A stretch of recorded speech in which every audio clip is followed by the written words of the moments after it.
हमेशा औरतों को शिकायत रहती है कि हमारा कोई वैल्यू नहीं है, हम एक हाउस वाइफ हैं, हमें कोई समझने वाला नहीं है।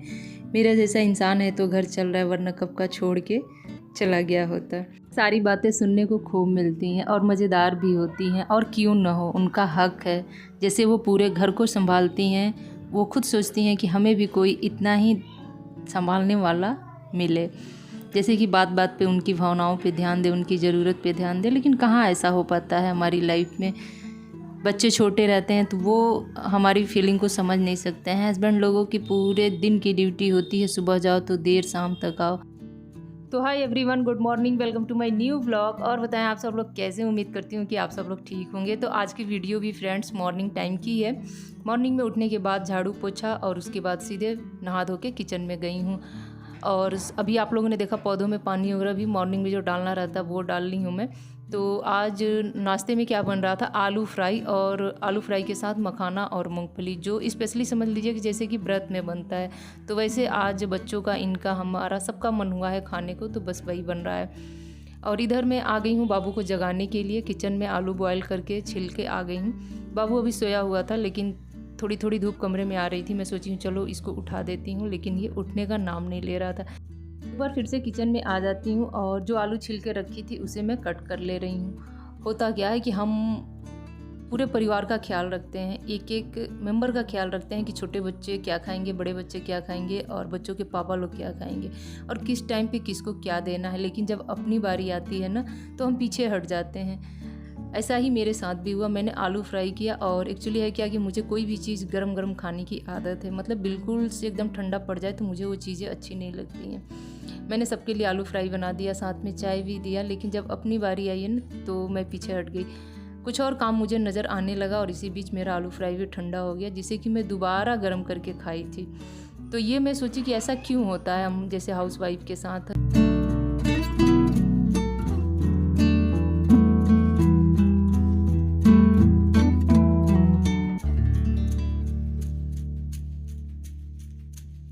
और यहाँ पे इनके लिए एक प्लेट आलू फ्राई और 2 केले कट करके दी हूँ, साथ में चाय भी था।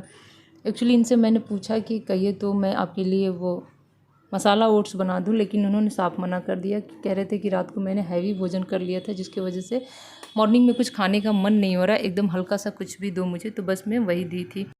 और अब तो जैसे ऐसा लगता है ना कि घर और घर की जिम्मेदारी दोनों एक दूसरे से इतने अटूट हो गए हैं ना कि दोनों को छोड़ना बहुत मुश्किल है।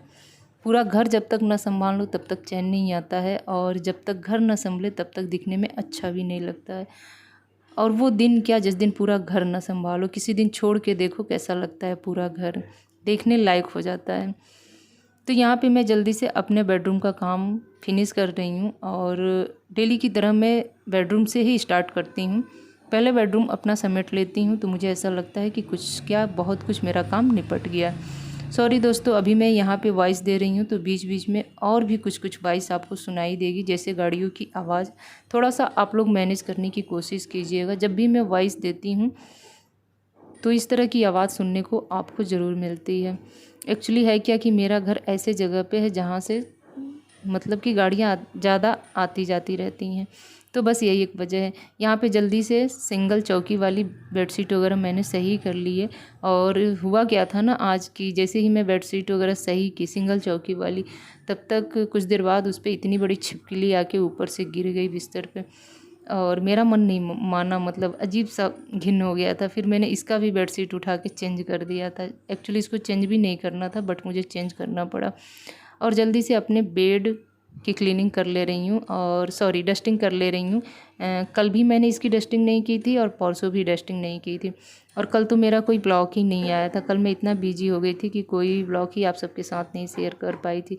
मैंने कम्युनिटी पोस्ट किया था, शायद कुछ लोग पढ़े भी होंगे। तो जल्दी से यहाँ पर बेड की डस्टिंग हो गई है, और इसका मैं बेडशीट चेंज नहीं करूँगी, लेकिन आज मुझे अपने गद्दों की डस्टिंग करनी है, और वो भी बहुत अच्छे से। तो मैं यहाँ पे बता दूँ कि मोटे मोटे गद्दों की डस्टिंग वगैरह करने के लिए ब्रश आते हैं मार्केट में। अब जल्दी मुझे लेना पड़ेगा ऐसा लग रहा है, लेकिन मैं यहाँ पे अभी बड़ा सा कंघा यूज कर रही हूँ, और इसी से ऐसे ही झटक झटक के सारे धूल मिट्टी को बाहर निकालने की कोशिश करूँगी। थोड़े बहुत तो निकल जाते हैं, बहुत अच्छे से नहीं निकल पाते हैं। और मैं क्या की हूँ ना कि टीवी में पेन ड्राइव लगा हुआ है, तो उसके बारे में मैं बता दूँ कि आगे या उसके आगे की 1-2 वीडियो में मैंने पेन ड्राइव की जगह पे चीफ बोल दिया था, तो उसके लिए सॉरी। उसको पेन ड्राइव ही बोलते हैं। तो वो पेन ड्राइव में सुंदरकांड और हनुमान चालीसा और भी भक्ति सॉन्ग वगैरह, चालीसा वगैरह हैं उसमें, और साथ में पुराने गाने भी मैंने डाउनलोड करा रखे हैं। तो जब भी इस तरह की क्लीनिंग डस्टिंग वगैरह करती हूँ बेडरूम की या किचन की या फिर पूरे होम की, तो मैं एक बार पुराने गाने चला देती हूँ और बीच बीच में जाने की भी ज़रूरत नहीं पड़ती है, 1 बाय 1 चलते रहते हैं। तो इतना अच्छा लगता है ना कि आपसे क्या बताऊँ। और किशोर कुमार के गाने तो मुझे बहुत अच्छे लगते हैं, पुराने वाले।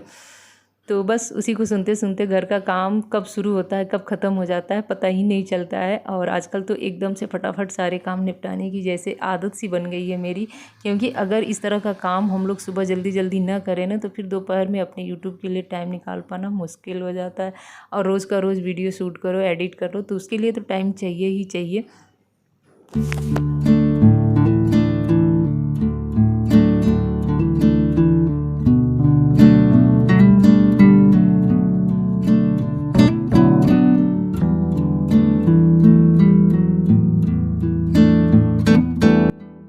हाँ जी, जब बच्चे घर पे रहते हैं ना, जिस दिन इनकी छुट्टी रहती है, तो बीच बीच में टाइम निकाल के इनका भी काम फिनिश करना रहता है। एक्चुअली है क्या कि बाबू की आज छुट्टी थी, तो ये गए हैं फ्रेश होने के बाद तुरंत नहा के चले आए हैं। तो बस इनको जल्दी से पाउडर वगैरह लगा के कपड़े वगैरह मैं पहना दे रही हूँ। और इससे बढ़िया तो स्कूल ही होता है कि ये मॉर्निंग में झटपट नहा धो के तैयार होकर चले जाते हैं, और बीच में 4 से 5 घंटा अच्छा खासा टाइम मिल जाता है, जिस बीच अपना घर का काम बड़े आराम से हो जाता है। लेकिन जब घर पे रहते हैं ना, तो बीच बीच में ये हमें कुछ ना कुछ छेड़ते रहते हैं। यूँ समझ लीजिए, कभी ये दो कभी वो दो, ऐसे करो वैसे करो, ये कार्टून लगा दो, वो चैनल लगा दो। तो ये सारी चीज़ें चलती रहती हैं। फ़िलहाल यहाँ पे ये करेगा अपना आराम, अगर रेस्ट करता है तो ठीक है, नहीं तो फिर उठ के चला भी आएगा। उसके बाद मैं आ गई हूँ अपने हाल में, और इसको भी एक बार मैं सेट सा कर लूँ अपना, जैसे कि रोज़ करती हूँ। कुछ चीज़ें ऐसी होती हैं ना कि इधर उधर रखा जाती हैं। और एक रोज़ पहले मैंने वीडियो में दिखाया भी था कि 3-4 बेडशीट एक ही साथ निकल गई थी, तो शाम को 2 लॉट हमको वॉशिंग मशीन लगानी पड़ी थी। तो रात में ही मैंने फैला दिया था, अच्छे से सूख भी गए थे। अब मैं यहाँ पे सबको फ़ोल्ड करके सबका पिलो कवर लगा के रख दे रही हूँ। और जितना भी मेरे पास सिंगल चौकी का बेडशीट है ना, उसका कोई भी पिलो नहीं है, और मैं पिलो लेती भी नहीं हूँ। मैं बस केवल सिंगल बेडशीट ही लेती हूँ, बस इसी वजह से। और जो डबल बेड है उसके साथ तो भाई पिलो लेना बहुत ज़रूरी होता है। तो बस ये सारी चीज़ें मैं अच्छे से एक बार अरेंज करके रख दे रही हूँ, ताकि। और हाँ जी, एक बात आप सबसे और शेयर करनी थी ना, कि जब भी हम जैसे हाउसवाइफ घर के काम के साथ साथ कुछ करना चाहती हैं अपने लाइफ में ना, जैसे कि हम लोग यूट्यूब पे काम कर रहे हैं, तो इस चीज़ को लेके बहुत से लोगों के मन में बहुत सारी बातें चलती रहती हैं। कई बार ऐसा होता है कि हम लोगों के बहुत करीबी और बहुत दूर दूर के लोग भी कुछ ना कुछ बातें कह के सुना के चले जाते हैं। और इनमें तो ज़्यादातर औरतें ही ज़्यादा होती हैं, जिन्हें लगता है कि हम क्या कर रहे हैं, इससे क्या होने वाला है, या फिर हम जो कर रहे हैं वो बहुत अच्छा नहीं है। तो समझ में नहीं आता है कि औरत ही औरत की दुश्मन कैसे बन जाती है। मुझे तो लगता है कि औरत ही औरत को ज़्यादा सपोर्ट करती है, लेकिन कभी कभी ऐसा लगता है ना कि औरत ही औरत की ज़्यादा दुश्मन बन जाती है, और दुश्मनी निभाने लगती है कि हम कैसे आगे बढ़ जाएं और हम क्यों आगे बढ़ रहे हैं। जबकि वो भूल जाती है कि इसके पीछे कितना मेहनत लगता है। किसी को भी मतलब जब भी कुछ काम करो अलग से परिवार के साथ छोड़ के, तो उसमें कितना मेहनत लगता है, और कितना दिन रात की मेहनत के बाद वो इंसान आगे बढ़ता है और दिन रात मेहनत करके कुछ ना कुछ कमाना चाहता है। देखिए, ये सारी चीज़ें सारी औरतें समझ नहीं पाती हैं, और हमारी समाज की सबसे बड़ी विडंबना यही है कि औरत ही औरत को सबसे ज़्यादा पीछे खींचती है, औरत ही औरत की सबसे बड़ी दुश्मन बन जाती है। लेकिन इसको बदलने में काफ़ी टाइम लगेगा, जब तक कि सभी औरतों की सोच थोड़ी थोड़ी करके बदलना ना शुरू हो जाए। खैर कोई बात नहीं, मेरी वीडियो तो चलती रहेगी। मैं किसी के कहने से या ना कहने से मैं तो वीडियो छोड़ने वाली नहीं हूँ। मेरा ये ऐसे देखा जाए तो एक जॉब की तरह हो गया है। तो चलिए, मैं लास्ट में यही कहना चाहूँगी कि अब मैं वीडियो का एंड करूँगी, और चलते चलते मेरी बात का किसी को बुरा लगा होगा तो सॉरी उसके लिए। और मैं किसी पर्सनल पर्सन को नहीं कही हूँ ये बात, बस आजकल ऐसे ही किसी किसी की वीडियो पे सुनने को देखने को मिल रही है, तो ये सारी चीज़ें अच्छी नहीं लगती है। अगर कोई हाउसवाइफ घर के साथ साथ अगर इस तरह का काम करके कुछ अर्निंग करना चाहता है, अपने परिवार को सपोर्ट देना चाहता है, तो इसमें कोई बुराई नहीं है। अगर कोई नहीं कर रहा है तो कम से कम किसी को पीछे ना खींचे, उसे सपोर्ट दे जहाँ तक हो सके, क्योंकि औरतें भी आजकल बहुत कुछ कर रही हैं, आगे भी करेंगी। तो इसी के साथ चलिए वीडियो का एंड करूँगी। अब मैं बस किचन की लास्ट क्लीनिंग बची है। मैंने तो बता ही दिया था कि सुबह में ही झाड़ू पोछा हो गई है, तो दोबारा करने की ज़रूरत नहीं है। अभी अपने गैस चूल्हे को अच्छे से मैंने क्लीन कर लिया। उसके बाद जितने भी सिंक में मॉर्निंग के बर्तन पड़े हुए थे उन्हें भी मैंने अच्छे से वॉश करके रख दिया है। और आज आप लोग सोच रहे होंगे कि मैं बास्केट में क्यों नहीं रख रही हूँ, क्योंकि बास्केट भी आज मुझे अच्छे से क्लीन करनी है। हफ्ते में 1-2 बार इस तरह की क्लीनिंग कर लेती हूँ उसकी भी। वैसे उसको साफ़ करना बहुत टेढ़ी खीर के बराबर है, जल्दी साफ़ ही नहीं होता। इतने बारीक बारीक उसमें दराज है ना कि छोटे छोटे ब्रश लगा के साफ़ करने पड़ते हैं। और चलिए, जो लोग भी मेरे वीडियो को देखते देखते यहाँ तक आए हैं, मेरी पूरी बातें सुने हैं, समझे हैं, उनको दिल से धन्यवाद। Thank you so much. और इसी तरह की वीडियो मैं आप सबके साथ शेयर करती रहूँगी। अपनी लाइफ स्टाइल, अपनी डेली रूटीन, यही सारी चीज़ें मैं शेयर करूँगी। और क्या मैं शेयर करूँ मुझे समझ में नहीं आता है। कहीं बाहर आना जाना होता है तो उसका भी वीडियो मैं आप सबके साथ शेयर करती हूँ। और बस चलिए एंड करती हूँ। और साथ में जो लोग भी चैनल पे नए होंगे, जो लोग भी मुझे फर्स्ट टाइम देख रहे होंगे ना, प्लीज़ वीडियो को लाइक शेयर कमेंट करना ना भूलिएगा। और साथ में सब्सक्राइब भी कर लीजिएगा, बेल आइकन को भी प्रेस कर लीजिएगा, ताकि मेरी नई वीडियो की नई नोटिफिकेशन आप सब तक आसानी से पहुंच सके। और आज की वीडियो कैसी लगी, वीडियो का बेस्ट पार्ट क्या था, एक बार प्लीज़ कमेंट कर दीजिएगा। आपके कमेंट से मुझे एक अच्छा खासा फीडबैक मिल जाता है, जो कि मेरे लिए बहुत ही ज़रूरी है। तो प्लीज़ आप लोग मुझे समझ सकते हैं, थोड़ा सा सपोर्ट दीजिए, थोड़ा सा प्यार दीजिए। मेहनत तो हम लोग करेंगे ही करेंगे। तो चलिए मिलती हूँ नेक्स्ट वीडियो में, तब तक के लिए बाय बाय फ्रेंड्स। आप लोग अपना ख्याल रखिए, खूब खुश रहिए। जय